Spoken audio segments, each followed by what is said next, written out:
Hi guys! Welcome to this week's episode of the Employability Skills Masterclass. My name is Genevieve, founder of Skills on the House. This week, we'll be talking all about the benefits of volunteering, working part-time, interning, and just generally keeping busy while you work towards getting into a full-time position.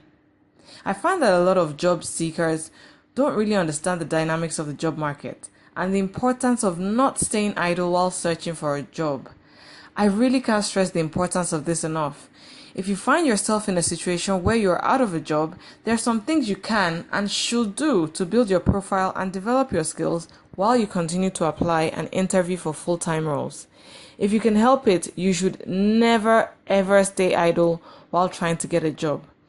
The reason for this is that the longer the period you're out of a job, the harder it is to eventually get your foot in the door. Let me give you an example. Imagine two graduates with the exact same credentials apply for the same graduate role.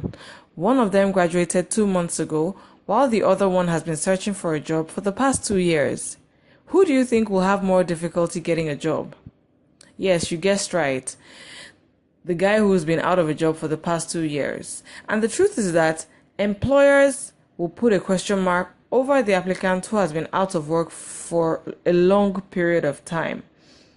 Do you ask why? Well, they might wonder, why couldn't the person get a job for that long?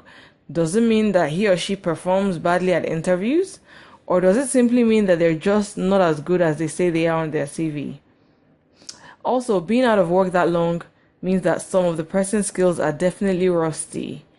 And some people could also interpret it as that person has no drive to have been idle for that long. So today's advice is really for those of us in this category who don't get a full-time job for a while after graduation or straight after university. We need to understand that there are some things we can do to build our personal profiles, CVs, and most importantly, our skills while we continue to search for a job. We should never ever be idle while job hunting. We have a variety of options regarding what we can do, such as working part-time, volunteering, starting a small business, taking professional courses, and lots more. And just in case you're wondering, what is the point of doing all this? Like, why is Genevieve saying this today? Listen to the following benefits of not staying idle or getting yourself engaged while trying to get a job. The first one is that you gain practical work experience and skills that you can include on your CV and talk about at interviews. This is so invaluable because it shows prospective employers that you're driven and you're willing to learn. Second is that volunteering in particular enables you to give back to society and impact lives. So not only are you learning and building yourself, you're also giving back and being useful to society as a whole. The third one, very important, is that you get an opportunity to meet new people and generate new connections. You basically build your network.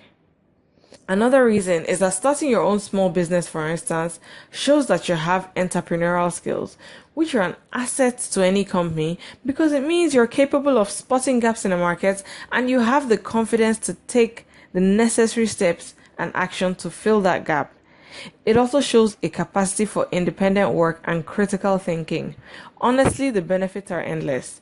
You might even end up getting the job you want through the network you built as a volunteer, or you might even land a full-time role with the organization you volunteer for or volunteer with. You just need to have an open mind, take the role serious, stay committed, and give it your best. Like they say, whatever is worth doing is worth doing well. Right now, you might be asking yourself, well, where can I volunteer, get a part-time job or internship in Nigeria? If you just look around you, follow the news, do some research online, go get on social media, you'll find a whole bunch of information. You'll learn about non-profit organizations that are constantly looking for volunteers and also companies that are willing to take interns. You can even start your own volunteer group if you have an affinity or a passion for that. For instance, I volunteered as part of a group called the Soup Kitchen, which was created by a group of friends. I heard about the group through a friend of mine and I joined them. And what we did was that we regularly went and set up food stands in different parts of town and served food to people who couldn't afford 3 square meals a day. There was so much involved in planning and organizing these soup kitchens, and we all picked up a lot of important skills. For instance, organization, project management, time management, communication, and team building.